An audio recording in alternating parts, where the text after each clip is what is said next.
au fur et à mesure. D'accord, je commence. Alors, j'ai prévu un texte enfin, qui fait peut-être une vingtaine de minutes, et après je réponds aux questions. On fait comme ça? Oui, Voilà. tout à fait. Par contre, il faut que mon Quand tu commences, téléphone... j'éteins mon micro aussi. Hein. Tu éteins ton micro? Oui, c'est mieux. Donc, Oui, oui. vas-y, tu peux aller quand tu veux. Je peux y aller quand je veux, mais il faut que je ferme cette chose-là. Oh! Alors, camarade syndiqué, là.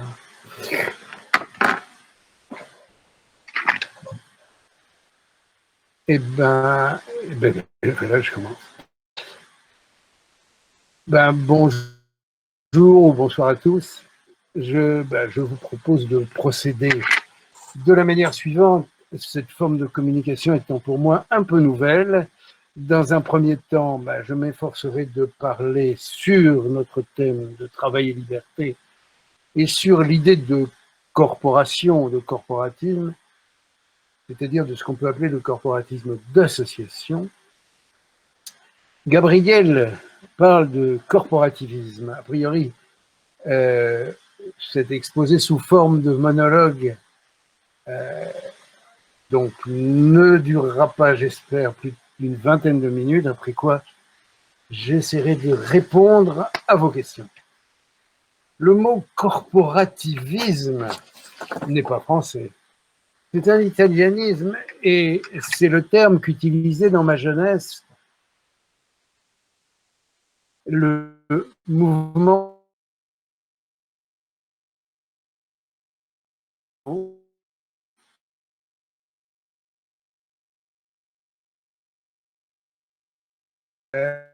qui ne correspond pas à l'Académie française, et pour évoquer l'idée que l'on peut se faire d'une solidarité dans le travail dépassant la lutte des classes, car c'est aussi bien au XIXe siècle, aussi bien quand en France on a parlé de la corporation, parce qu'autant le dire tout de suite, on en a parlé entre 1940 et 1944, dans des sens d'ailleurs très antagonistes. L'idée donc, cette idée de corporation, eh bien, il faut l'éclaircir. Qu'entendons-nous par ce mot et par le dérivé de corporatisme? En français, en Italie, quand on parle du corporativisme, on pense à Mussolini. En français, ça veut dire des choses très différentes, très souvent péjoratives. Par exemple, on parle des corporatismes, toutes les réformes. Je prends l'exemple le plus récent dans notre pays, la réforme des retraites, où évidemment tous ceux qui s'y opposaient ont été montrés du doigt comme de très vilains corporatistes, alors qu'au contraire, la corporation était le moyen d'aborder cette question qui est très différente selon les professions. Tout le monde se l'accorde, et même la CFDT. Quand on pense aux jurons de l'Ancien Régime, ou bien on se réfère aux expériences de réorganisation corporative qui ont été mises en place aussi entre la crise du capitalisme des années 1930 et la victoire des Alliés, la conférence de Yalta. L'après Yalta, par exemple, c'est après cette date, c'est après 1945, qu'aux États-Unis se sont développés des avantages sociaux que l'on a dit corporate. Parce qu'en anglais, corporation veut dire à peu près exactement le contraire du terme français. J'ai découvert, par exemple, que vis-à-vis de la législation sur l'Internet, les éditions du Trident sont une corporation, alors que, je peux le révéler, c'est une entreprise en nom personnel et c'est bien peu de choses. Par ailleurs, les défenseurs de l'enracinement sont les adversaires radicaux du marxisme. sont en fait tous très sceptiques, et c'est peut-être ce qui va éclairer notre regard sur l'idée corporative, très sceptique, à la fois quand on invoque des concepts technocratiques. Vous savez, ce qu'on entend tous les jours, par exemple, on s'arrête de travailler, alors ça fait diminuer le taux de croissance. Ça va arrêter le produit national brut, c'est-à-dire des concepts statistiques. Tout ça, je suis persuadé que la plupart d'entre nous, d'entre vous en tout cas, ceux qui ont une formation d'économiste peut-être pas, mais la plupart de nos amis sont exaspérés par l'utilisation de ces concepts. D'où l'idée, aussi bien qu'on s'écarte des voies marxistes que des voies technocratiques ou capitalistes, mais l'idée d'une autre voie. Faut-il la qualifier encore de troisième voie? Le concept pouvait nous paraître intelligent, puisque c'était ni à droite, ni à gauche, ni Trust, ni Soviet, donc autre chose. Dans les années 1980. Hélas, dans la mesure où ce mot, cette expression a été revendiquée aussi bien par Otachik en Tchécoslovaquie, ça c'est le réformateur du plein printemps de Prague, que Andreas Papandreou en Grèce, qui n'était pas vraiment de nos camarades, de Tony Blair en Grande-Bretagne, il a progressivement perdu ou estompé toute signification. Donc il existe plusieurs manières de s'opposer au marxisme. Toute conduite, plusieurs manières de s'inspirer du marxisme. Vous allez dire une grosse bêtise, mais tout marxiste qui se respecte aboutit finalement, qu'il soit social-démocrate, stalinien, trotskiste, à soutenir l'appropriation par l'État ou par des collectivités territoriales, mais quand même par l'État en France, où on se pose toujours la question de la décentralisation. Et voyez-vous, dans la crise actuelle, ce que je crois, je vais me permettre de faire un pronostic, il faut que toujours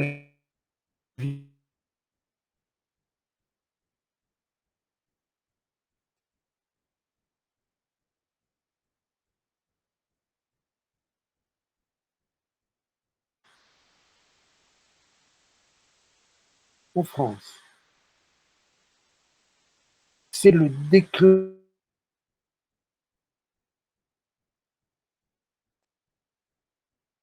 Jean-Gilles, on te perd souvent. Dans le secteur privé. Tu m'entends? Quand j'étais jeune, ouais. Chose. Oui, je t'entends. Oui, oui. Il faudrait. Je n'ai pas entendu le dernier 2 minutes. Je t'ai perdu le dernier 2 minutes. Je ne sais pas si c'est moi ou tout le monde. Alors, oui, ben c'est un gros problème. C'est un gros problème. Je vais essayer de le résoudre. Là, est-ce qu'on m'entend mieux? Oui. Pas forcément, non? Oui, oui. Ben écoute, on fait une expérience. Le propre des expériences, c'est qu'on en tire les leçons et qu'on essaye de s'améliorer. Donc, pour moi, c'est une grande première et je vais essayer. Je me demande, moi, si mon micro intégré, le micro intégré à mon ordinateur n'est pas de mauvaise qualité de ce côté-là. Est-ce que avec un micro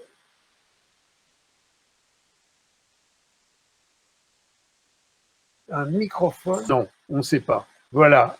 Donc, je vais essayer de recommencer, puis sinon, bah, on enregistrera un autre truc. Mais ce que je voulais dire, ben, alors donc, j'ai pas confiance totalement dans mon micro, mais j'ai encore moins confiance dans l'État central français. Je pense que cette défiance de l'État amènera aussi à reposer le problème de l'économie de notre pays, qui est quand même un tout petit peu différente de celle des autres, puisque la France est le pays où les prélèvements fiscaux et sociaux sont les plus élevés maintenant du monde. Hein, c'est le dernier record qui reste à ce malheureux pays. Et je crois que autant en tout cas dans l'Italie de ma jeunesse, on sentait la nécessité de renforcer l'État central. Et l'idée des patriotes italiens, par exemple, était d'exalter l'idée de l'État social. Autant en France, on va se poser le problème de manière un peu différente. Et dans l'ensemble de l'Europe, l'État central semble aussi une idée encore moins pertinente, en ce sens qu'il faudrait qu'il existe un pouvoir légitime central en Europe, sachant que l'Union européenne représente 1% je ne gère que 1% du budget du produit de l'Europe, l'État européen reste une utopie, sympathique, mais une utopie. Alors, rappel historique. Se réclamer en France, surtout de la corporation, cela commence par un regard critique sur la Révolution française qui les a abolis. Je fais, moi, confiance à Gabriel pour me dire si, finalement, le son est une catastrophe, mais je vais essayer d'avancer dans mon petit exposé. Le jeune roi Louis XVI, n'est-ce pas, puisqu'on parle, je parle de la Révolution française, avait cherché en 1776, donc 20 ans avant, à réaliser une réforme analogue de suppression des corporations. Cette réforme avait échoué par l'impopularité de Turgot et l'opposition d'institutions qui, dans notre pays, remontaient à Saint-Louis. Le créateur des corporations françaises, c'est un règlement, en gros, de 1250, qui est resté à peu près dans le principe pendant « il nous faut un plombier virtuel ». Je vois les réflexions des camarades. Bon, en mars de 1791, donc intervient la fameuse loi d'Allard, qui est votée par l'Assemblée. On parle d'un décret, cette loi est acceptée par le roi, et arrivent les événements que les historiens, enfin que quand j'étais enfant, on apprenait ça à l'école. Maintenant, je m'aperçois que même des gens qui prétendent raconter l'histoire de la Révolution française ne savent pas que la Révolution, au départ, n'est pas républicaine. Et donc, le roi part à Varennes. Ça va mettre un an à se terminer. Mais pendant ce temps, s'instaure le régime qui combine deux choses. La loi d'Allard et la loi Le Chapelier. Ce sont deux concepts très différents. L'une supprime le privilège des corporations, ou des jurants, parce qu'on n'emploie pas le mot corporation. L'une supprime les privilèges de l'Ancien Régime, et l'autre interdit, et c'est ce qui va fonctionner en France et dans tous les pays de Code civil jusqu'à pendant le 19e siècle, c'est l'interdiction de s'associer sous une forme ou sous une autre, et c'est à cela que vont répondre les syndicats. C'est-à-dire que l'association, le syndicat, la corporation, c'est en fait, ce n'est pas la même chose au sens du droit positif d'aujourd'hui, mais ça relève de la même notion, c'est-à-dire le droit, s'agissant des travailleurs, de s'associer en vue de défendre leurs intérêts communs. Alors ça, je voudrais quand même qu'on se souvienne bien que c'est interdit avec le délit de coalition de la loi Le Chapelier. C'est l'article 3, bon, je vous passe la notion, mais pendant toute l'époque révolutionnaire jusqu'au consulat, et puis jusqu'à la création du Code civil, du Code pénal finalement de Napoléon, ce sont des principes révolutionnaires en marche. C'est-à-dire que le syndicat, ce que nous appellerons aujourd'hui le syndicat, est un délit et va commencer très timidement à exister au début du 19e siècle. J'abrège parce que je ne veux pas faire un exposé trop technique, mais il faut bien comprendre dans quelle situation se sont trouvés les gens qui ont inventé l'idée de corporations, aussi bien en France que dans l'Église romaine. Donc, ils le font contre la législation révolutionnaire en réclamant le droit d'association. Si on lit sérieusement l'œuvre de La Tour du Pin, donc ça s'appelle Jalons de route, ça s'est appelé Jalons de route vers un ordre social chrétien, ça, eh bien, on se rend compte que ce qu'il réclame, c'est le droit tout simplement pour les artisans, les commerçants, les ouvriers, bien sûr, et les paysans de s'organiser en syndicats. C'est pas autre chose. Et c'est très curieusement, ça fonctionne comme ça. Le premier à avoir vraiment cherché à ébranler le système, c'est curieusement, c'est très honorablement le comte de Chambord, c'est-à-dire le prétendant au trône légitimiste qui écrit dans une lettre aux ouvriers qui va défendre donc le droit d'association, en même temps que à l'extrême gauche, n'est-ce pas, apparaît alors par exemple, on cite souvent la révolte des canuts de Lyon. La révolte des canuts de Lyon est encadrée par les royalistes et c'est battu par cette bourgeoisie louis-philipparde qui cherche à se servir d'un code pénal qui interdit. Alors, est-ce que ça vaut le coup de lire l'article 416 du code pénal napoléonien? Mais si, je vais quand même vous le lire. Seront punis d'un emprisonnement de 6 jours à 3 mois et d'une amende de 16 francs à 300 francs, ça fait beaucoup, hein, ou de l'une ou l'autre de ces deux peines, tous ouvriers, patrons ou entrepreneurs d'ouvrage, qui à l'aide d'amendes, défenses, proscriptions, interdictions prononcées par suite d'un plan concerté, auront porté atteinte au libre exercice de l'industrie ou du travail. C'est-à-dire qu'on est en phase de deux conceptions, l'une en gestation, et que la droite catholique, disons, va appeler corporation, que la gauche socialiste puis marxiste va appeler syndicalisme, qui revendique exactement la même chose, évidemment dans des esprits différents. L'esprit progressivement du marxisme, nous le savons, c'est ce qu'on appelle la lutte des classes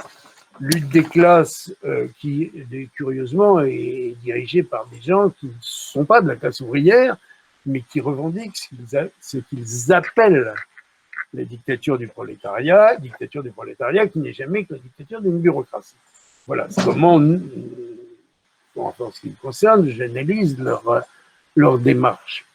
À l'inverse, les corporatistes vont être des gens qui revendiquent les libertés professionnelles, mais aussi l'entente dans le cadre de l'entreprise et dans le cadre du métier des patrons et des ouvriers. Vous allez me dire que là, on est aussi dans l'utopie.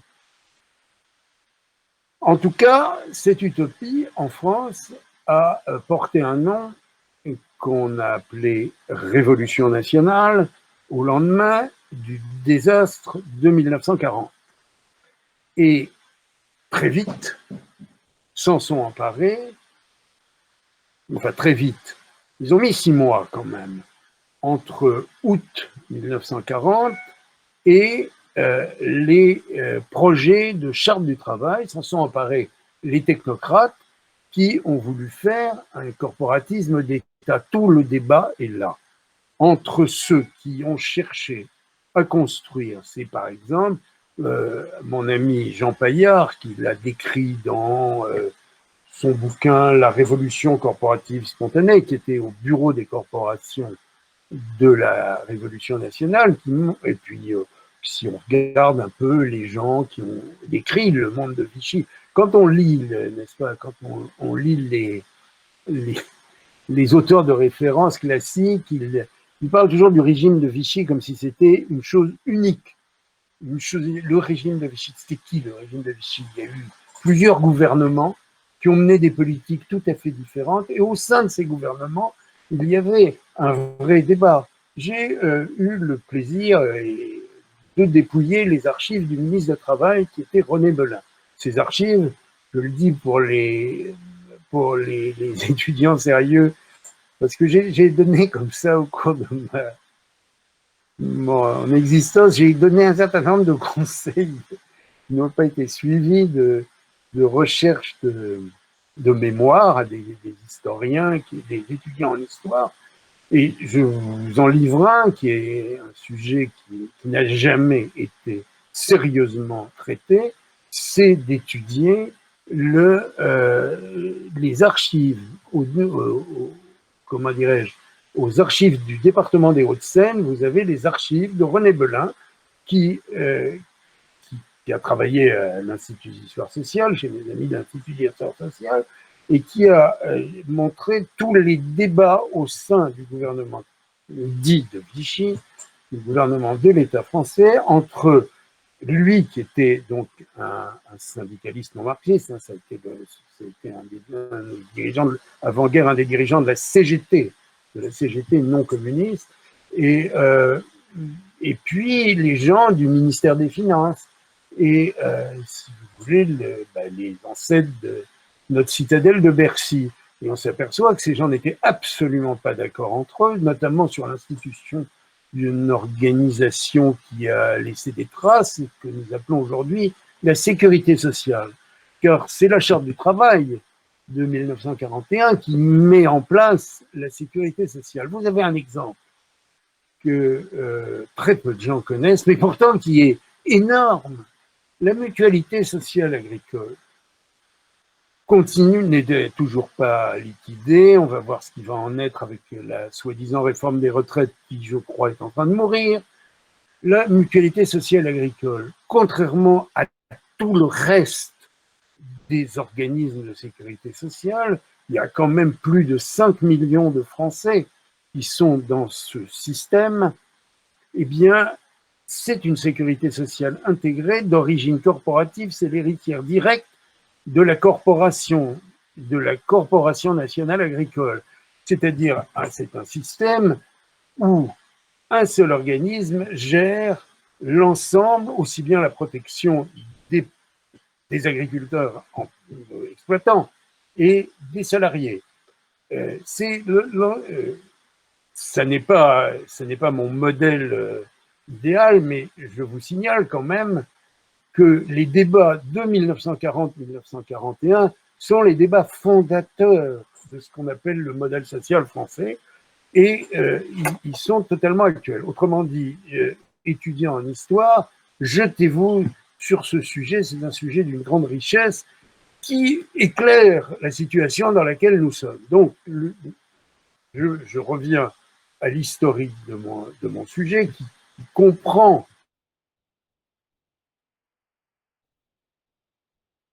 la question est, est-ce que dans le monde technique d'aujourd'hui, où évidemment la façon de travailler évolue, on ne peut certainement pas revenir au mode de production du Moyen-Âge. Je dirais même qu'après la crise du coronavirus, vous verrez que le mode de production évoluera par le télétravail. C'est une évidence absolue que nous essayons tant bien que mal de mettre en place entre nous, mais qui a déjà commencé à fonctionner. On peut imaginer que la moitié des emplois de bureau seront des travaux alternatifs entre chez soi et le bureau. Ce n'est plus l'usine du 19e siècle. Il faut être encombré dans le marxisme pour croire que la grande industrie, pour croire que Germinal, par exemple, reste la description de production. J'ai l'air d'enfoncer une porte ouverte, je pense, pour un certain nombre d'entre vous, mais cette porte, elle est physiquement ouverte, mais elle semble intellectuellement fermée aux gens qui continuent à vouloir penser les questions sociales. Alors, la question est de savoir si on peut gérer la propriété du métier, qui est l'objet, et ça c'est la propriété du métier, qui est l'objet essentiel du corporatisme. Est-ce qu'on a le droit, librement de s'appeler coiffeur si on n'a pas appris à se servir d'une paire de ciseaux? C'est ça le sujet. Évidemment, c'est plus large, c'est plus systématique, c'est plus complexe. Et qui va décider que vous avez le droit d'ouvrir ou de ne pas ouvrir un salon de coiffure? Quel est le rôle du maître dans la formation de l'ouvrier?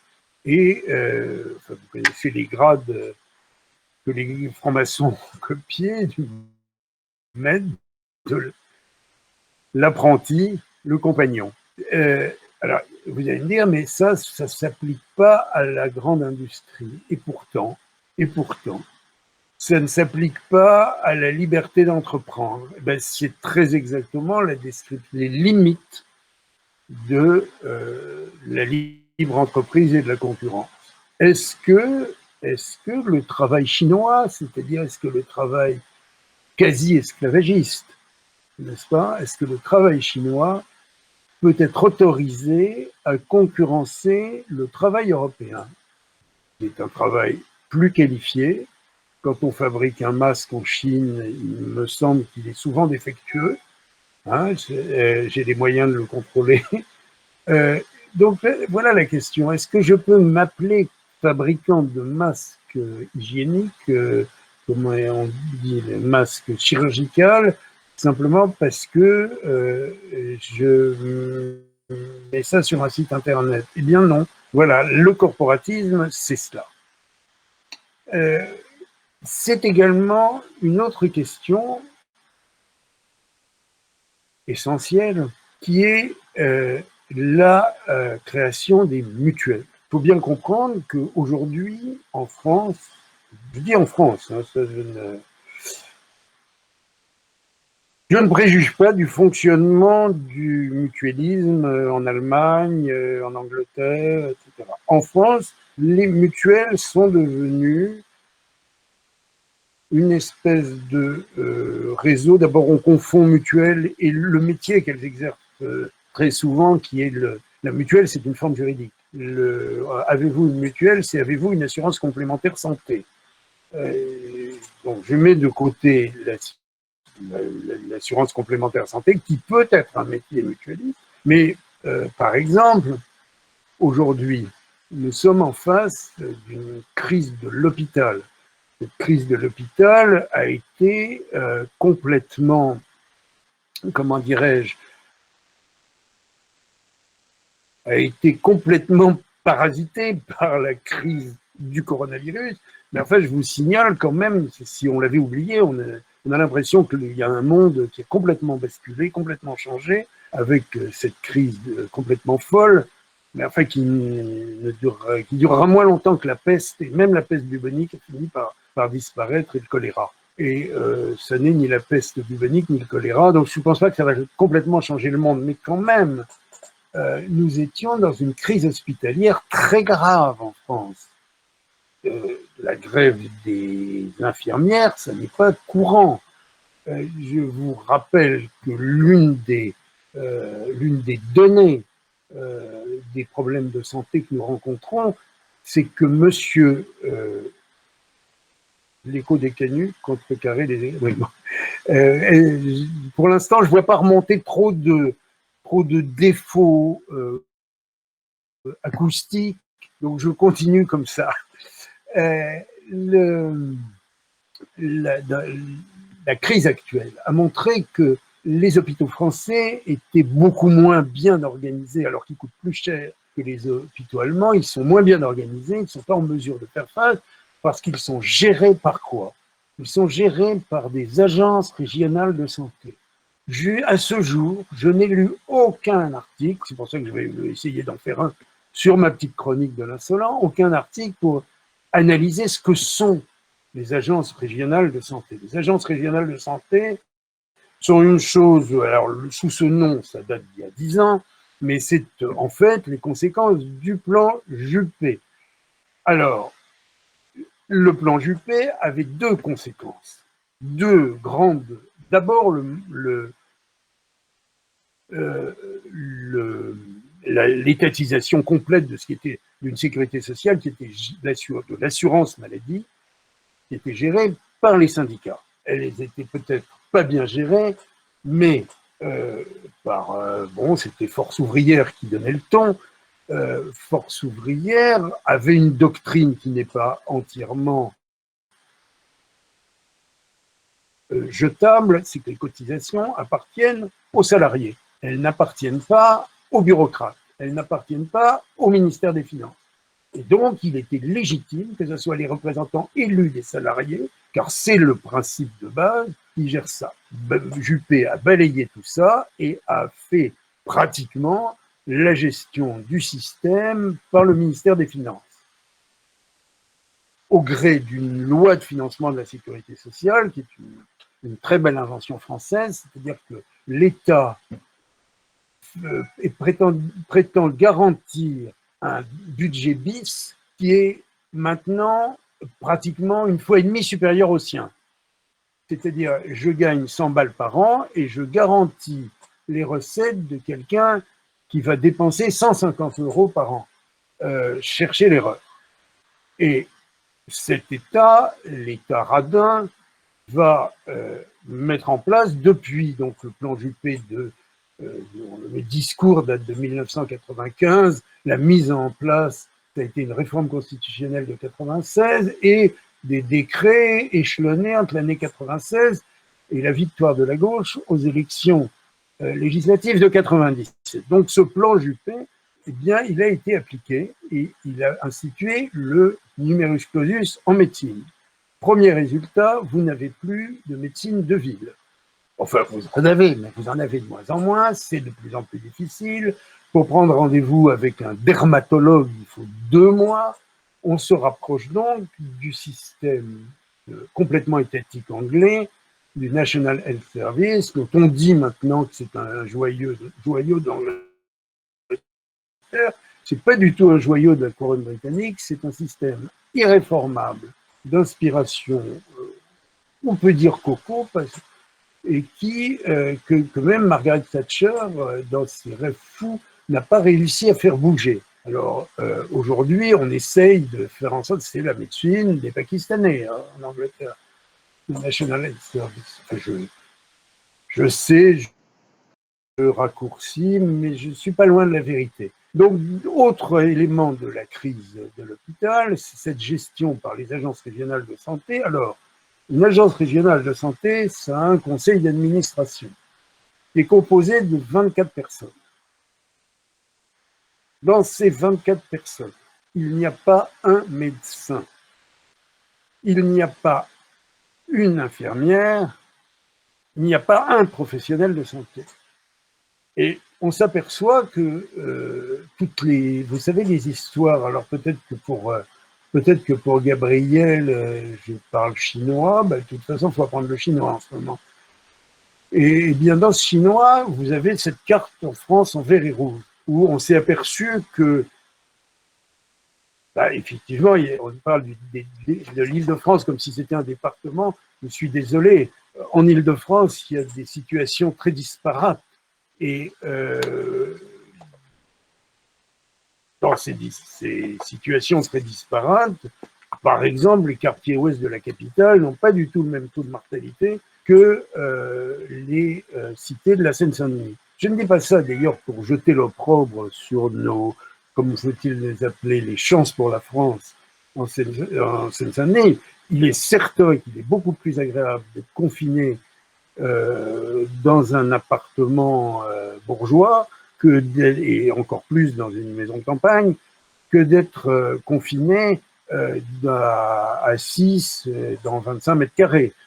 Et donc, la carte où on voit une seule tâche, même Anne Hidalgo s'en est rendu compte, n'est-ce pas? Alors, ce système-là a été mis en place avec des erreurs monstrueuses il y a le fameux cas du département du Lot où personne ne meurt du coronavirus, mais qu'on a classé dans les rouges.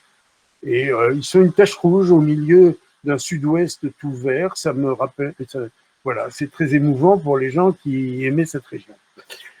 Donc les agences régionales de santé ne sont ni régionales ni de santé.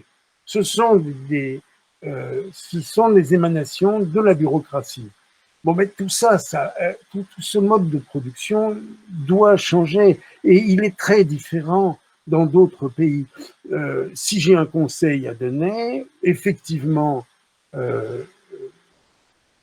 j'en ai eu l'expérience en visitant un peu de force quelques établissements hospitaliers il y a 3 ans.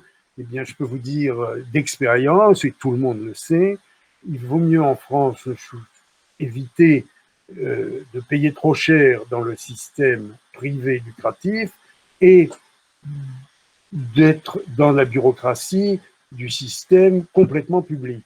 Il existe des établissements, et par exemple, je peux vous recommander l'Institut mutualiste Montsouris, qui est un remarquable organisme privé non lucratif. Donc, vous avez, sous les apparences que la presse confond, parce que là aussi, la corporation des journalistes, elle est définie par une chose, elle ne sait rien, elle est dominée par des gens de la CFDT, par l'école de journalisme de Lille, qui ont une idéologie égalitariste et social-démocrate, quand ce n'est pas ce qu'il y a de pire au monde, c'est-à-dire démocrate chrétien de gauche. Et donc, ces gens ne savent pas qu'il existe, par exemple, on peut ne pas être dans l'État et ne pas être complètement dépendant de la féerie. Toutes ces choses-là vont être d'une actualité terrible, d'une actualité dont nous devons nous emparer, en réfléchissant commun. Je vais essayer donc d'abréger mon petit exposé pour essayer de répondre à vos questions, qui, j'espère d'ailleurs, seront multiples. Et nous devons nous emparer de ça pour dire oui, il existe d'autres façons de fonctionner, qui sont d'une part ce que, par exemple, dans le monde médical, on appelle le privé non lucratif, c'est-à-dire d'une part des systèmes de droit privé. Or, le droit privé, c'est ce que Marx appelle le capitalisme. Donc, ne confondons pas le capitalisme financier, ne confondons pas ce qu'on a appelé, à juste titre, le capitalisme de casino, ne confondons pas non plus le capitalisme de connivence avec le droit privé. Quelqu'un que non, je me souviens très bien du nom, mais qui disait à juste titre, à la fin du 19e siècle, ce capitalisme-là ressemble à la propriété comme un frère, comme Caïn sans doute ressemblait à Abel. Mais ça n'est pas pour, n'est-ce pas, se détacher du diktat de la finance. Ce n'est pas tomber dans l'étatisme, surtout pas. Il faut réconcilier, c'est mon idée fondamentale, il faut réconcilier des penseurs qui ont leur circulation d'idées en commun, qui sont aussi bien la tour du pain chez les catholiques, notre cher Proudhon chez les socialistes français, et un économiste qui a très bien su critiquer l'étatisme, qui est Frédéric Bastiat. Voilà, j'espère ne pas vous avoir semblé trop contradictoire dans la définition de cette recherche, et essayons de dialoguer si j'ai pu être entendu malgré les faiblesses du micro et mon inexpérience de ce mode de conférence confiné. Gabriel, je ne sais pas comment vont fonctionner les questions. Alors, attends. Voilà, le temps d'allumer le micro. Okay. Attends d'allumer ton micro. Voilà, bon, j'ai allumé le micro, Maintenant, on va lire les questions et tu vas répondre. Mais avant, je voudrais... Je voudrais profiter seulement d'un seconde pour saluer quelqu'un, Alain Fèvre, qui, ça fait 20 ans et demi qu'on s'est vu la dernière fois. C'était le 20 novembre 99. Alors, il faut donc confinement. mon mail et mon téléphone, si tu veux me contacter, je serai content. Alors, en revanche, voilà, nous partons par les questions. La première la première question, tu l'as à droite si tu veux dans la chat. C'est tu l'as à 18h29. Tu veux que tu la lis au l'écho de Chanu, des Canous. Moi, les questions, c'est plus vivant. Tu les lis ou je les lis? Tu les lis ou je les lis? Ou que quelqu'un les dise, oui. Alors, voilà. Jean-Gilles, quoi du corporatisme du début de la Deuxième Guerre mondiale? Quelles étaient ses motivations? Et encore, un corporatisme mondial pour lutter contre la concurrence déloyale? Ah. Alors, il y a deux questions. Je commence par la tentative de création corporative de 1940 en France. Il faut savoir quand même que juste avant la guerre, des pays aussi différents que l'Italie ou même un pays qui m'est cher, qui est la Grèce du général Métaxas, ont mis en place des législations corporatives. L'idée corporative, Mussolini s'en est emparé à deux périodes, n'est-ce pas? Dès le départ, il s'intéresse à l'idée de la corporation pour à la fois représenter le pays, c'est-à-dire qu'on va aboutir à la fin à la chambre dite des faisceaux et corporations, et pour résoudre les problèmes sociaux par l'arbitrage obligatoire.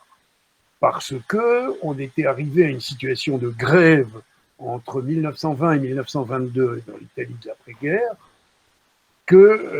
qui a appelé le gouvernement qui a duré 20 ans, chacun sait. Bon, mais il a aussi entrepris un autre type de construction, plus étatiste, dans les années 30, au lendemain de la crise, au moment de la radicalisation du régime, etc. Et cette formule, elle est, on peut le dire, étatisante, en ce sens que les corporations sont devenues un système obligatoire parce qu'on voulait encadrer l'économie qui était mondialement en crise. Cette idée-là ne me semble pas contemporaine. Elle me semble, elle ne répond pas aux questions que nous nous posons aujourd'hui pour une raison très simple. C'est que les corporations d'Italie des années 30, ce sont des corporations en fait créées par l'État et dirigées par des avocats.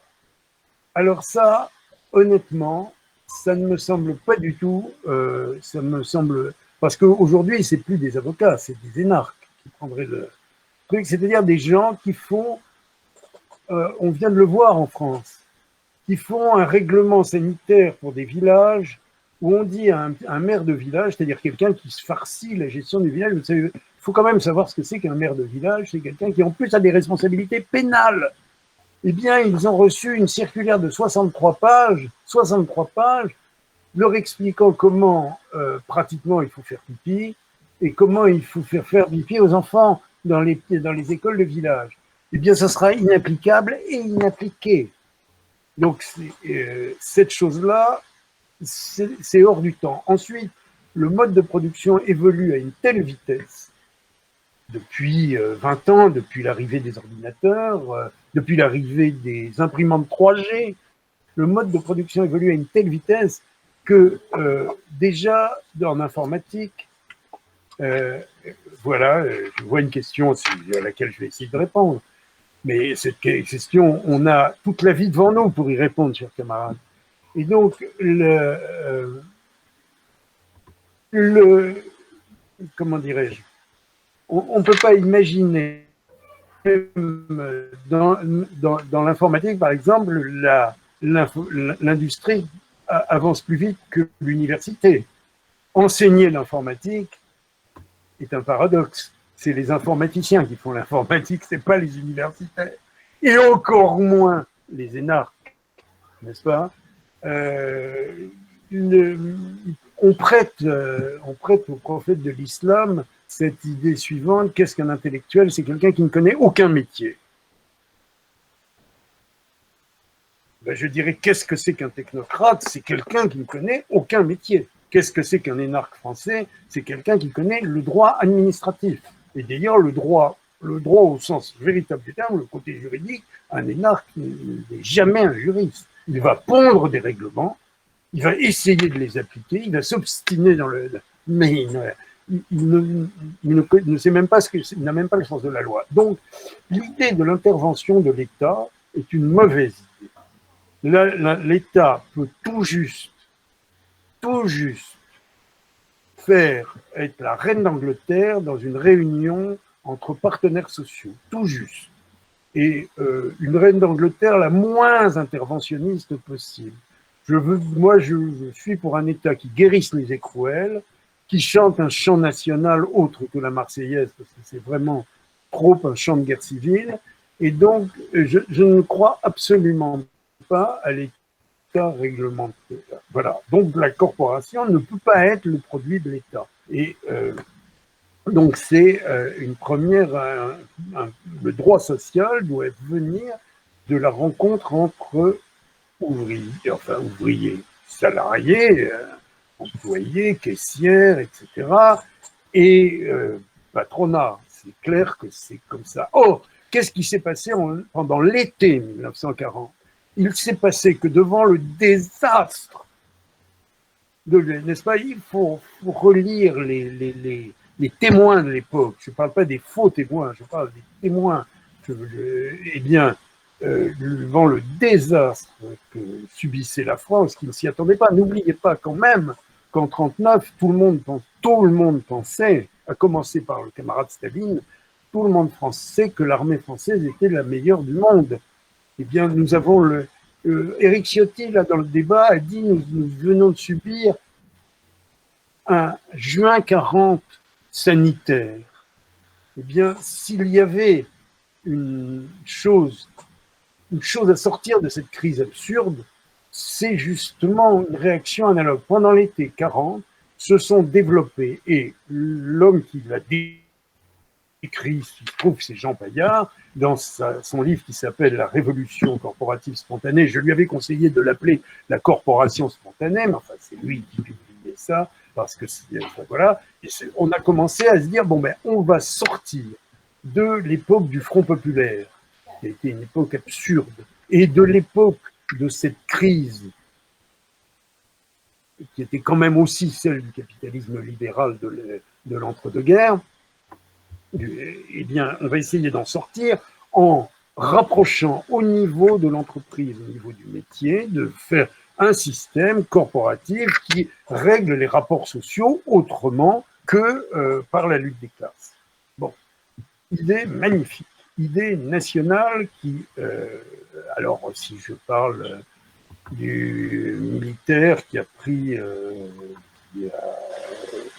fait don de sa personne à la France à l'époque, on va me traiter de vieux ringard, ça ne me dérange pas d'ailleurs, mais le fait est que cette idée, eh bien, le gouvernement qui siégeait donc dans cette ville d'eau bien connue du département de l'Allier a commencé à en discuter. Et ça a donné naissance, au bout de quelques mois, à la Charte du travail. En deux temps. Je ne vais pas entrer dans le détail, mais en deux temps. Et évidemment, par exemple, la corporation paysanne a été adoptée à l'automne 40. La Charte du travail dans l'industrie a été adoptée en avril 41 par le gouvernement Darlan. Donc c'est pas le même esprit, c'est pas la même époque, c'est pas la même politique même. Hein, voilà. Et celle qui me plaît, celle qui me paraît intéressante, c'est celle de l'été 1940. Voilà. Mais il y a d'autres pays, d'autres circonstances dans lesquelles on peut trouver une matière très riche aussi. Simplement, les mots ne veulent pas dire exactement la même chose. Si on doit recommander à quelqu'un qui veut découvrir le sujet, eh bien, il faut commencer par lire alors, malheureusement, alors j'avais fait une édition pirate, mais je ne fais plus d'édition pirate maintenant, c'est plus possible. J'en avais fait une édition pirate, le Que sais-je, numéro 10 de mon professeur Denis, Henri Denis, qui a fait en 1941 un Que sais-je qui s'appelle La Corporation. Le numéro 10 n'est plus le même maintenant, mais si vous retrouvez cette édition, ou si vous trouvez une photocopie ou une édition pirate, ça existe. Enfin, on peut l'appeler édition Corsaire pour la cause de Dieu et du roi, mais nous avons des camarades qui font ça très bien. Je recommanderais ça parce qu'il y a plusieurs expériences très différentes. Il y a le Stand allemand qui s'inspire de principes qui ne sont pas tellement le contraire de ce que je viens d'écrire, mais il faut bien comprendre que la réussite de l'économie allemande entre 1933 et 1945, c'est dû à deux hommes. Ils sont le docteur Schacht et Speer. Schacht a été condamné à Nuremberg. Pourquoi? Pour avoir fait une politique monétaire non orthodoxe. C'est inouï, mais c'est vrai. C'était quoi, cette politique monétaire non orthodoxe? C'était tout simplement la mobilisation de l'épargne. La mobilisation de l'épargne en disant aux gens, parce que effectivement, avant 1933, les Allemands n'avaient pas confiance dans le gouvernement. En 1933, ils ont eu confiance pendant un certain nombre d'années avec le gouvernement. Et donc, on leur a dit, il suffit un certain, ça s'appelle les effets méfeux, vous investissez là-dedans, l'État vous garantit, et l'épargne est allée vers l'industrie. Et quand on a interviewé, même il y a encore 20 ans, Speer, sur la réussite du système, il dit la force du système allemand, c'était l'autonomie totale de l'industrie. Or, il faut bien savoir que la plupart de... Ah, bravo l'écho des canuts, les effets méfeux. Je ne sais pas si... J'ai pas lu l'article, mais je vais le lire. Mon professeur d'économie, le professeur Ducrot, quand j'ai envisagé à une époque, j'avais déposé un sujet de thèse et il m'a dit, si vous y allez jusqu'au bout, et puis la vie professionnelle, familiale, etc., et toutes sortes d'autres choses font que je n'ai pas fait ma thèse sur le taux d'intérêt, mais il me dit, si vous le faites, je vous patronnerai pour une thèse complémentaire sur la politique monétaire du docteur Schacht. Écoutez, le docteur Schacht a écrit un livre qui s'appelle Mémoire d'un magicien, c'est un livre très vivant que je conseille, là aussi, il faut trouver... Mais c'est amusant dans la période actuelle de chercher, de trouver des bouquins. C'est pas très cher, c'est moins cher qu'un déjeuner au restaurant, mais c'est moins cher que les impôts. Et donc je viens, voilà. Alors j'en ai fini avec ça pour dire que, à l'inverse, celui qui est vraiment un corporatiste, c'est Salazar au Portugal. Et la législation de Salazar, le problème, c'est que elle était tellement idéale, c'est-à-dire qu'il fallait que ce soit tellement une corporation libre, les conditions réunies, c'est que dans toute la carrière gouvernementale du Portugal, de Salazar, il y en a une qui a été vraiment instituée, c'est la corporation des marins-pêcheurs, ce qui au Portugal n'est pas rien. Je le rappelle, c'est comme, je sais pas, la corporation des armateurs en Grèce. C'est pas rien du tout, les marins-pêcheurs, mais à part les marins-pêcheurs de vrais gremios, au sens portugais du terme, il n'y en a pas eu d'autres. Donc, les expériences du passé sont intéressantes, c'est certain, mais elles ne nous disent pas grand-chose sur le futur, n'est-ce pas? Paul Valéry disait « L'histoire est la science des faits qui ne se répètent pas. » Ce ne sont pas les mêmes faits, ce sont pas... le monde est fluctuant. Donc la question, c'est celle des principes, des idéaux. L'idéal, c'est de dépasser la lutte des classes, c'est de construire en commun, c'est d'avoir des relations justes et de permettre aux gens de se libérer. Alors maintenant, il y a une deuxième question dans la question, qui était comment se défendre en fait contre la concurrence chinoise. Alors déjà, il y a une chose qui s'appelle l'Organisation mondiale du commerce. Vous allez me dire, l'Organisation mondiale du commerce, si c'est ça notre idéal, autant rester chez soi. Ben, nous y sommes chez nous, alors c'est très bien. Mais non, dans l'Organisation mondiale du commerce, il y a quand même, il y aurait eu des principes fondateurs qu'on a joyeusement jetés à la poubelle quand la Chine y est entrée. La Chine, c'est quoi? C'est 1,3 milliard, moins, on ne sait même pas les chiffres, etc. Mais enfin, c'est un pays immense, c'est même pas un pays, c'est 18 provinces et 4 ou 5 colonies qui ne sont même pas des Chinois. Hein, il faut bien comprendre ça. 18 provinces, ce sont des réalités qui ont peut-être vocation à éclater et dont le seul instrument de gouvernance, c'est le Parti communiste et ses 89 millions de gens disciplinés, etc. Bon. Donc, la Chine, c'est ça. Mais c'est aussi dans ce 1,3 milliard d'habitants, il faut connaître la Chine pour en parler. Je ne prétends pas que je connais la Chine, personne ne connaît la Chine. Abel Bonnard, qui parlait le chinois, qui avait été en Chine, il dit, moi, il dit que la Chine, je ne sais pas ce que c'est. Il parlait le chinois, il connaissait la famille impériale. Hein. Il disait, moi, je connais des Chinois qui rêvent la Chine. Donc, dans ces Chinois qui rêvent la Chine, il y a une caste dirigeante. Je vois, il faut laisser fluctuer, naviguer, je reviendrai là-dessus.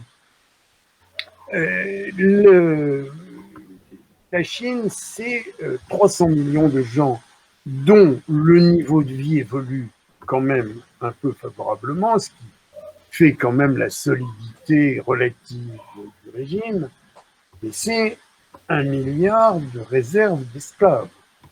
C'est 150 millions de vagabonds qui cherchent à tout prix à entrer dans les villes et qu'on fait entrer au compte-gouttes.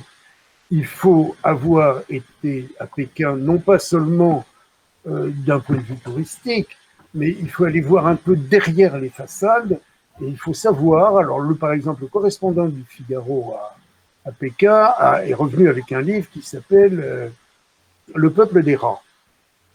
Parce que les gens de la campagne qui viennent à Pékin et qui, avec leurs petits salaires, font nourrir leur famille à la campagne, qui n'ont pas le droit d'aller voir tout le temps, lesquels n'ont pas le droit de venir à Pékin.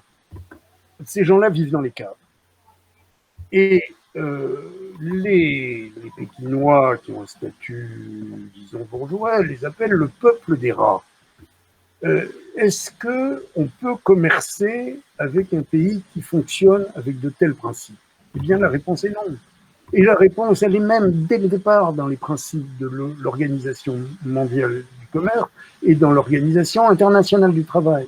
La Chine n'a pas sa place dans l'Organisation internationale du travail, tout simplement parce qu'il n'y a pas de droit social.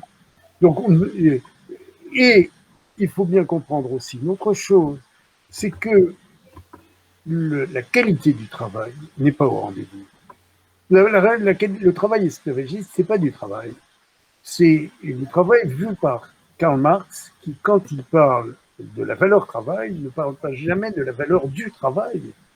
Pour lui, la valeur travail, c'est la quantité horaire d'unités de travail simple. C'est-à-dire, tout le monde est au SMIC, alors au SMIC horaire, mais ma grand-mère avait un dicton qui s'applique dans d'autres circonstances, qui n'est pas cher ne vaut pas cher. Et donc, la smicardisation, alors parfois on réduit, regardez la législation française qui exonère, par exemple, de cotisation, le SMIC, c'est un merveilleux encouragement à tasser les salaires vers le bas. Et en tassant les salaires vers le bas, on tasse. Voilà. Donc, j'en ai fini. Je vois une très bonne question que pose l'IB Culture. Doit-on, parce que évidemment sur mon ordinateur arrivent aussi les fameuses notifications dont il est demandé. L'IB Culture pose la question, doit-on se laver les pieds quand on rentre chez soi? Voilà. Mais par contre, voilà. Alors, ai-je répondu à la première question, qui en est deux? Je vais essayer de répondre à d'autres. Oui. Moi, je te posais une question rapidos. La question que je pose est la suivante. Les travailleurs sont seuls, doivent s'entendre directement avec les employeurs. Les syndicats sont en crise profonde. 2. L'organisation consciente de certaines minorités représentant leur catégorie ne peut servir de point de départ à un nouveau type de confrontation et surtout pour organiser leur propre catégorie. N'oublions pas qu'il existe à Bruxelles et à Francfort des institutions représentatives sectorielles qui ont leur mot à dire et ne sont pas nommées par les hauts. Au contraire, il y a une demande de représentation car les forces politiques et syndicales n'ont pas encore remarqué. Alors ça, c'est en Europe que tu es en train de me décrire. Oui, c'est en Europe. Oui, mais c'est vrai. Alors, je crois que l'Europe, si elle se construit, et je souhaite évidemment qu'elle se construise, mettra fin à un certain nombre de mots spécifiques français. Mon exposé était dans un cadre terriblement franco-français, je le reconnais.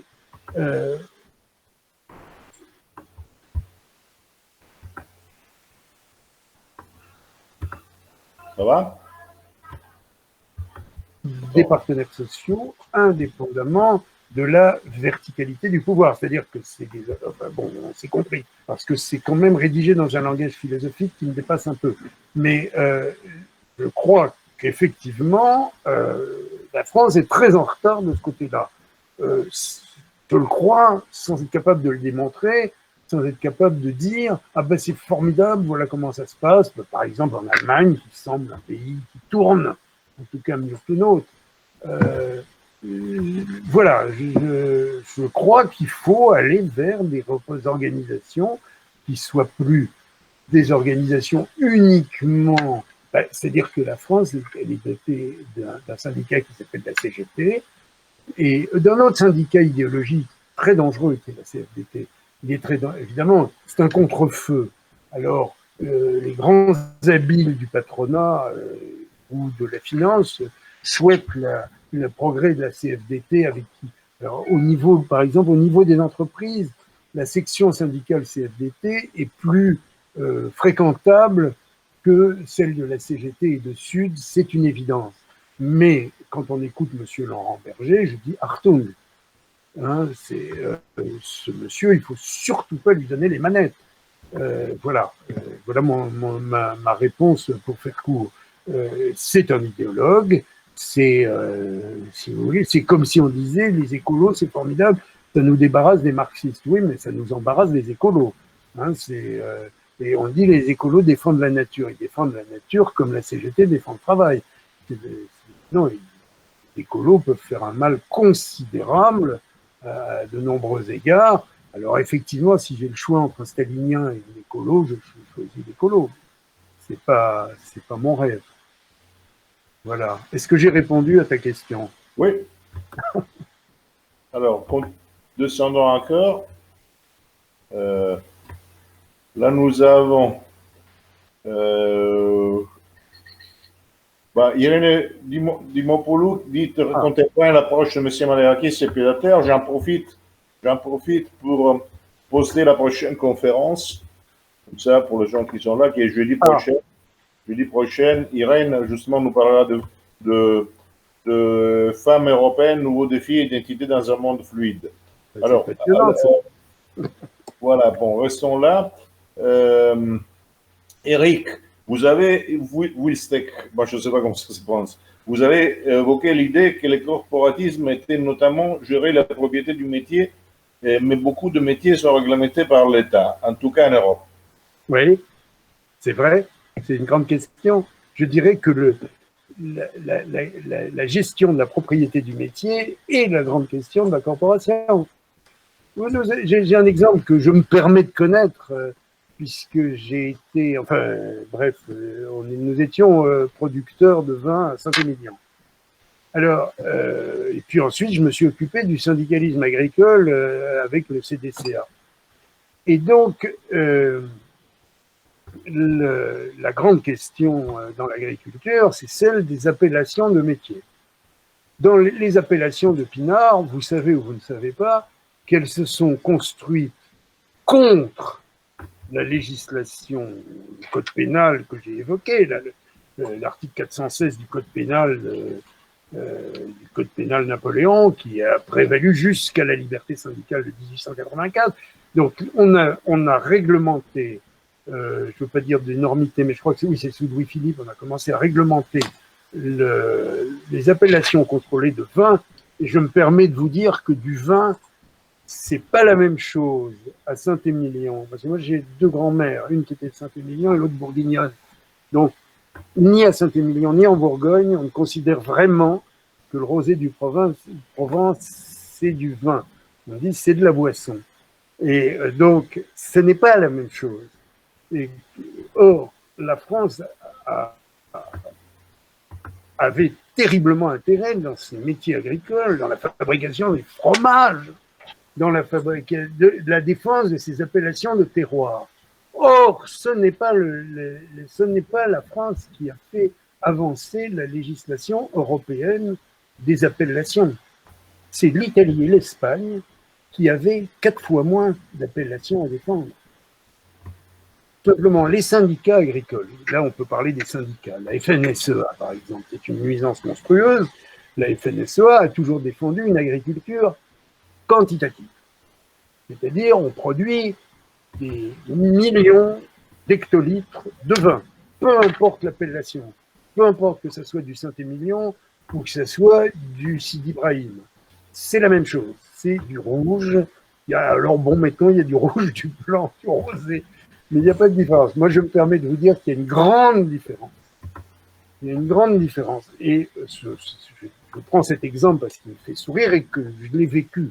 Bon, et donc, le fait est que cette idée quantitative, bon, elle va triompher dans les syndicats agricoles de l'après-guerre sous l'influence d'une nuisance terrible, pire que le coronavirus, parce que ça dure encore, c'est l'héritage du progressisme chrétien.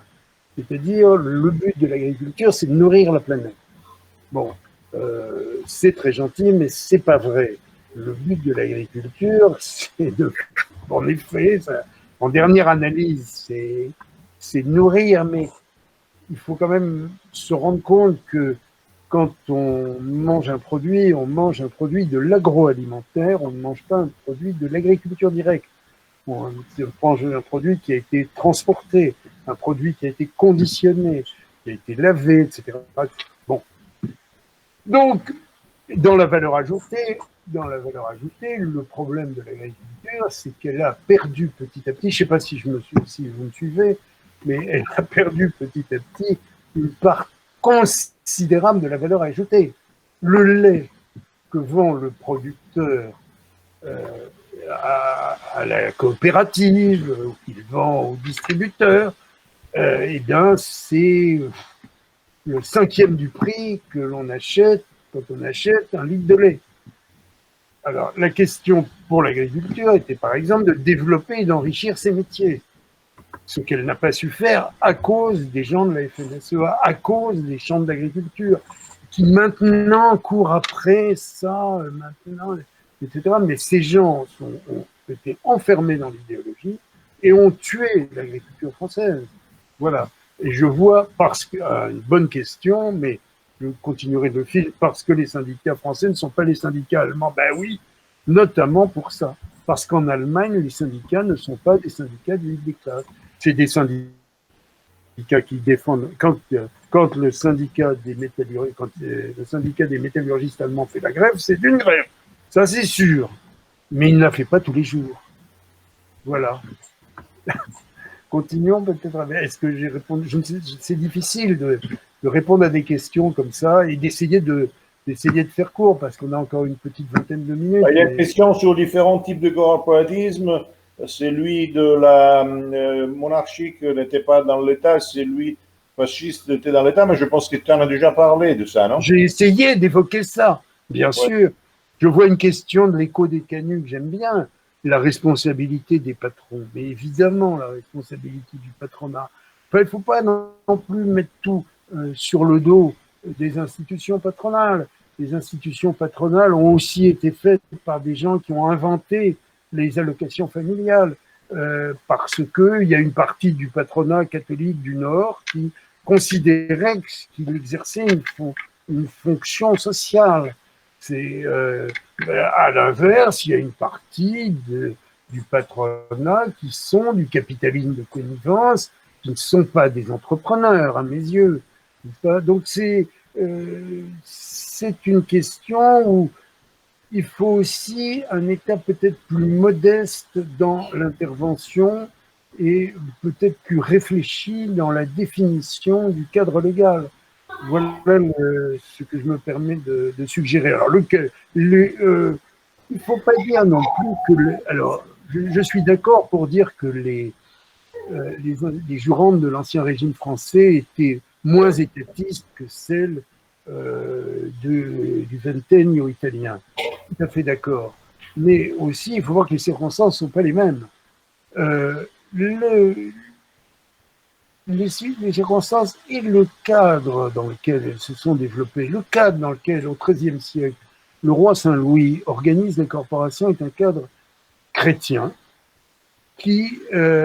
chrétien au vrai sens du terme. Hein, n'oubliez pas que Saint-Louis est un roi qui lave les pieds.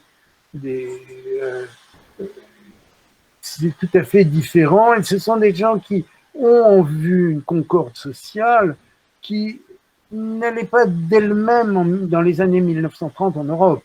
Hein, je veux dire qu'il y avait une association qui s'appelait le Comintern, et l'un des rôles du gouvernement italien de 1922 à 1943 a été de casser les reins du Comintern.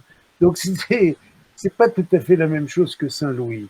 Voilà. Et donc, oui, bien sûr, avec la patine des siècles, ces systèmes semblent beaucoup plus indépendants de l'État. D'ailleurs, ça ne s'appelle pas des corporations, ça s'appelle des jurandes, c'est-à-dire des métiers jurés, où on entre dans des choses dont la franc-maçonnerie est une caricature, n'est-ce pas?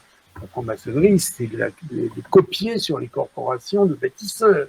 Ne disons pas que c'était des francs-maçons avant l'heure, c'était le contraire.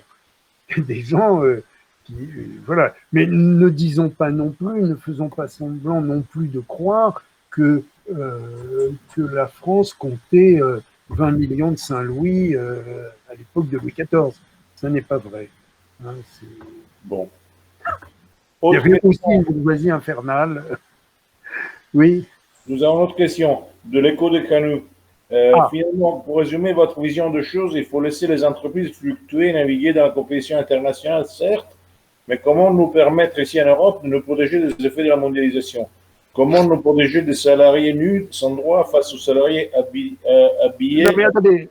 Comme dit Jean Audry? Non, mais je comprends bien, les salariés nus, ça ne devrait pas exister, je suis tout à fait d'accord. C'est-à-dire, ça n'existe, je me permets de dire que ça n'existe pas non plus aujourd'hui, et que malgré tous les défauts du capitalisme libéral, qui n'est plus tellement libéral, on peut quand même, contrairement à ce que dit Marx en 1864, qui prévoit, parce que le premier texte vraiment d'influence de Marx, c'est l'adresse à la première réunion de l'Internationale ouvrière, et où il dit, bon, bah, la condition de vie ouvrière ne cesse de se dégrader. Bon, en fait, elle s'est quand même améliorée, il n'y a plus de salariés nus, voilà. Donc revenons à ça. Comment se protéger à ça? Mais alors, je vais vous dire une chose. Si je savais mâcher mon chewing-gum et descendre un escalier en même temps, je serais président des États-Unis. Donc, je ne prétends pas dans l'espace de 13 minutes qui me reste, je ne prétends pas dire comment, effectivement, dans le détail, on peut se prémunir de la concurrence internationale. Mais je crois qu'il faut bien se rendre compte quand même, que l'Europe est confrontée à une concurrence internationale dans laquelle elle doit gagner.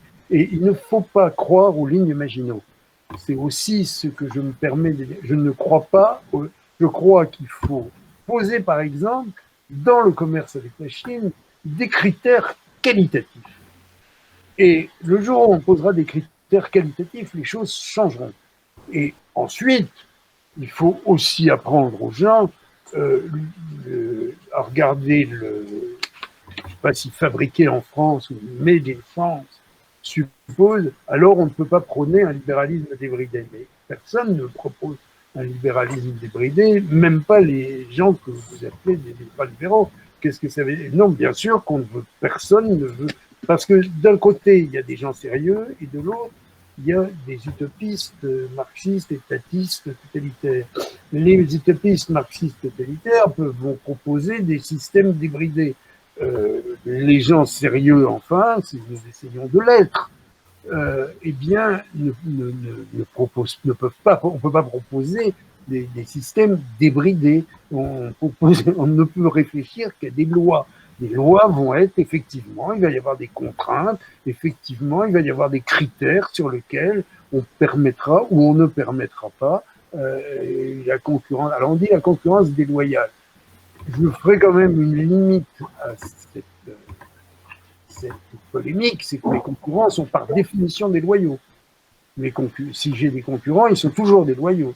Mais c'est vrai que c'est d'ailleurs un truc que, hélas, la guerre n'a pas permis à l'Italie de résoudre, qui posait le problème de la concurrence corporative.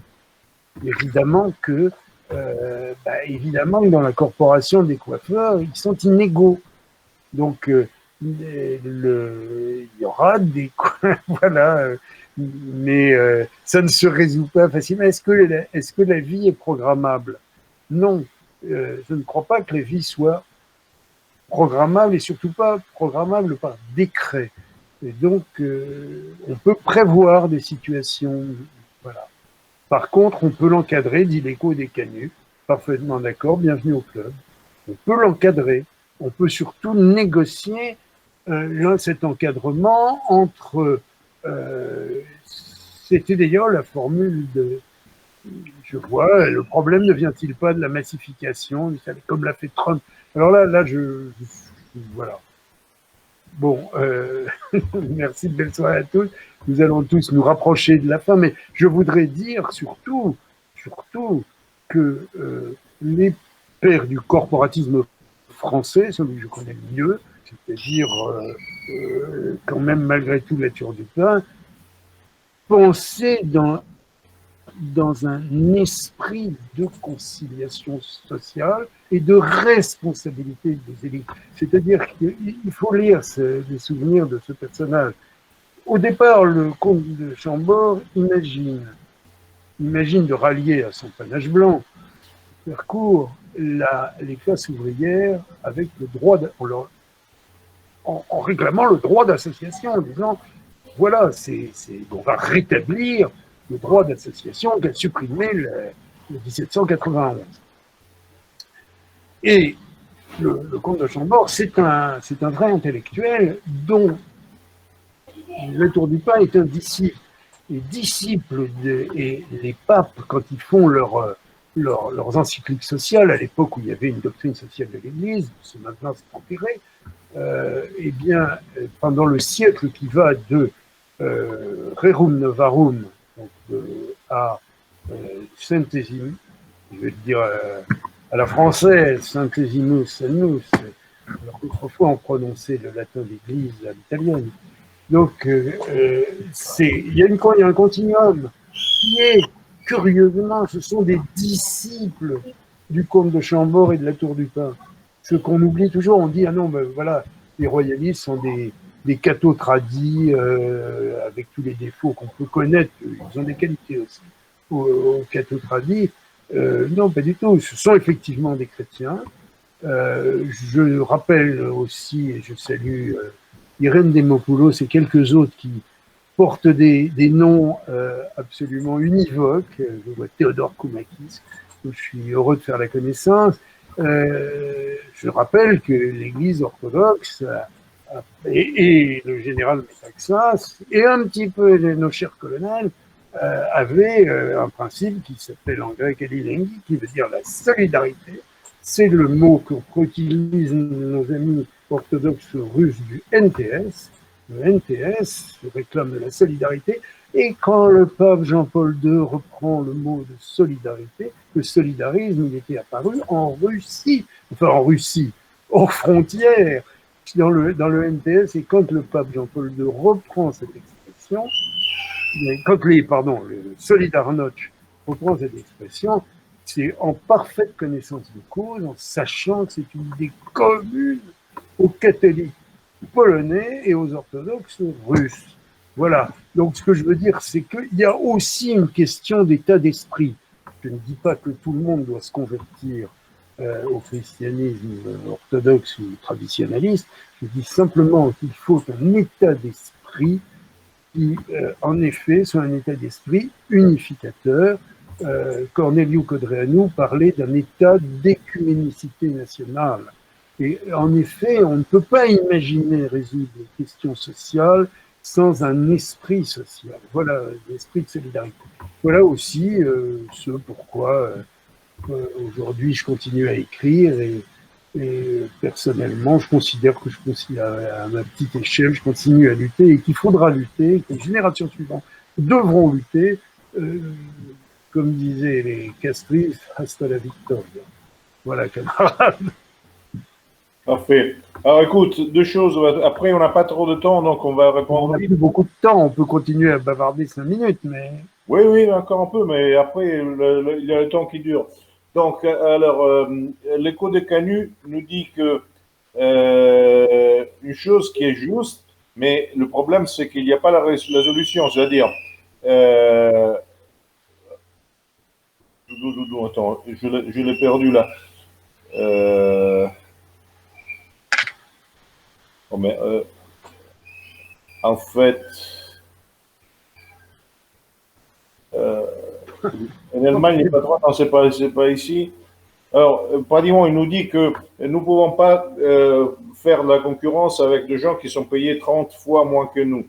Nous sommes parfaitement d'accord, mais le problème là, vu comme ça, oui. Un problème des systèmes. C'est pas parce que la solution qu'on peut imaginer, qu'imagine toujours les droites, c'est le protectionnisme. Donc, on achète français, on achète italien, on achète ceci. Alors, oui, c'est sympathique. Le fait que Trump l'a dû même comprendre que beaucoup de choses venant de l'Asie ou du reste, tu ne peux pas trop bloquer parce que sinon tu ne pars pas.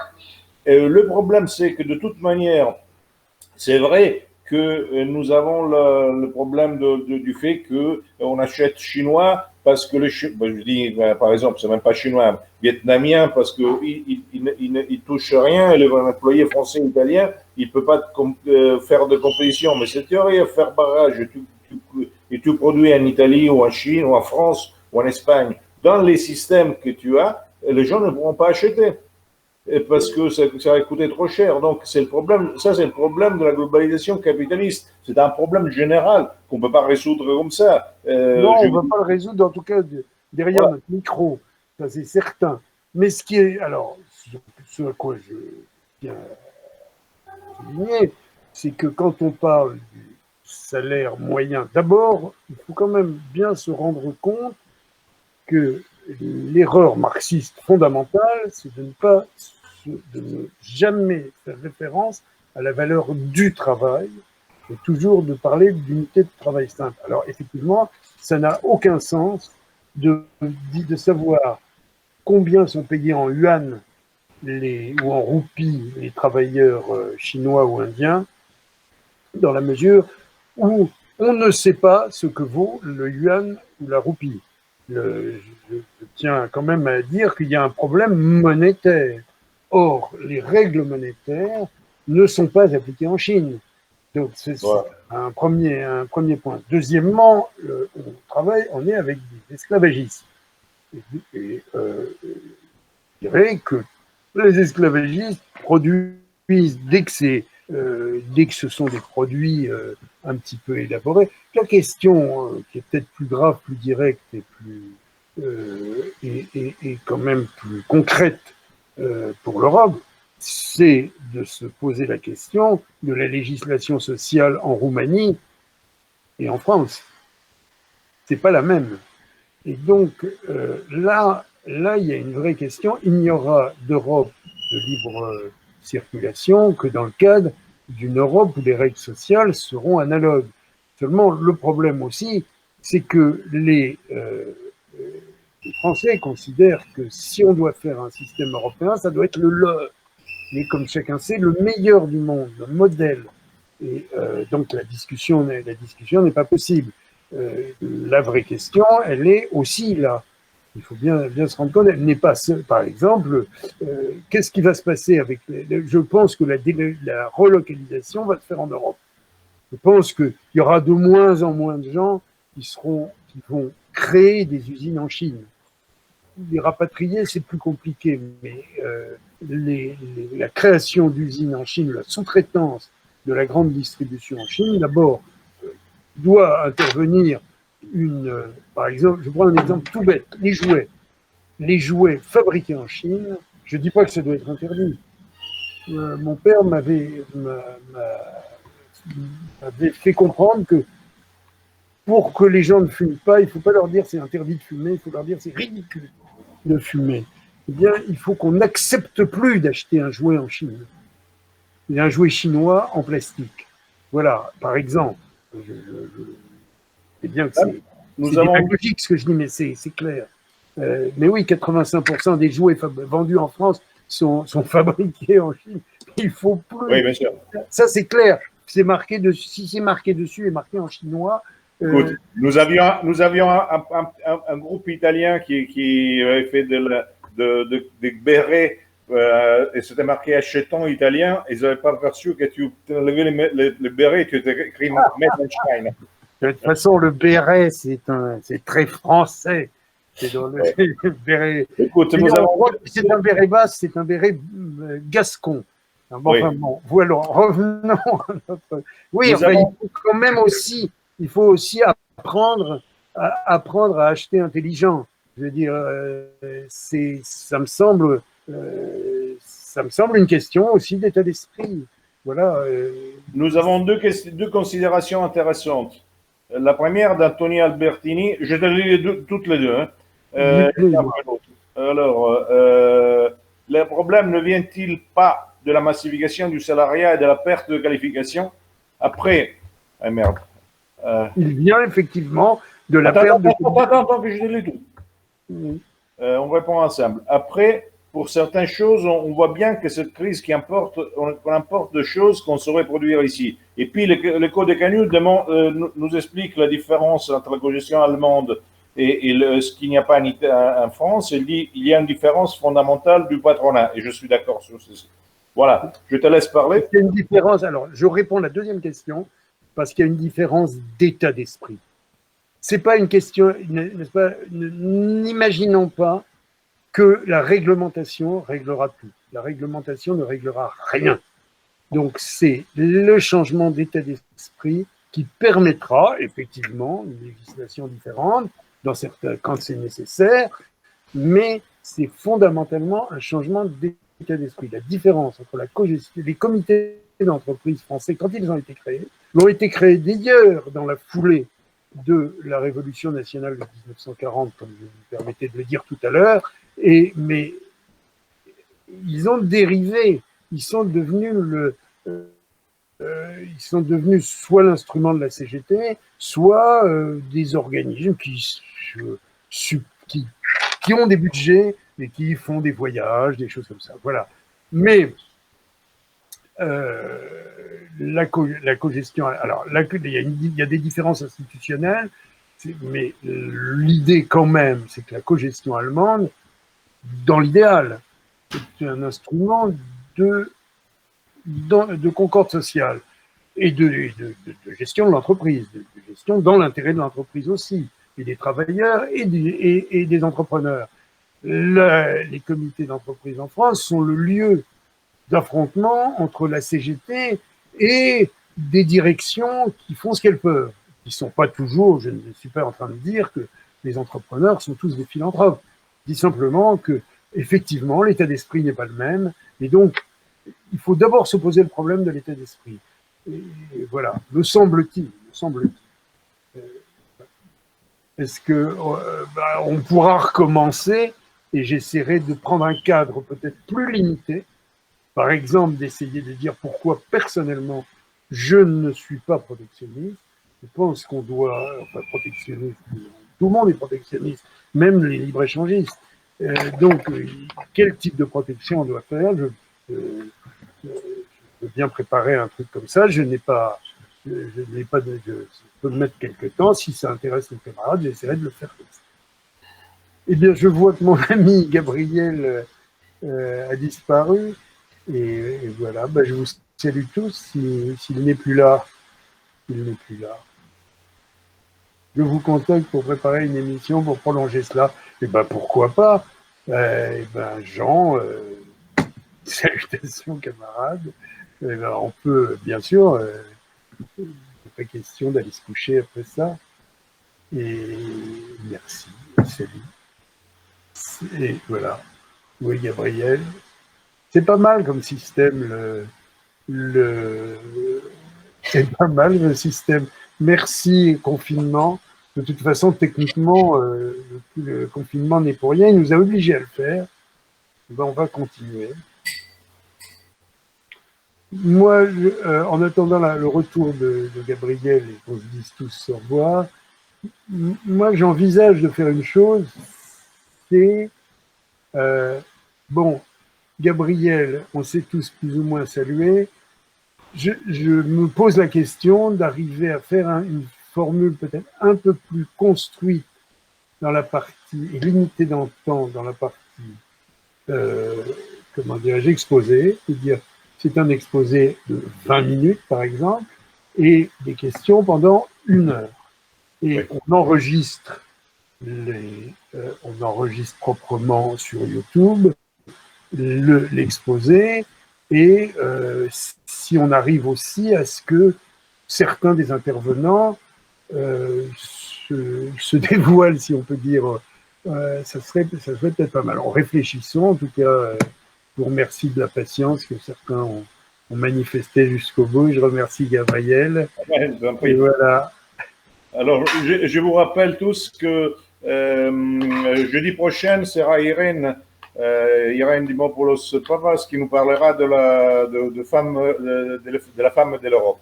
Ah, bah, formidable. Vive la femme de l'Europe. À bientôt. Merci beaucoup. Yes. À tout le monde. Salut. Au revoir.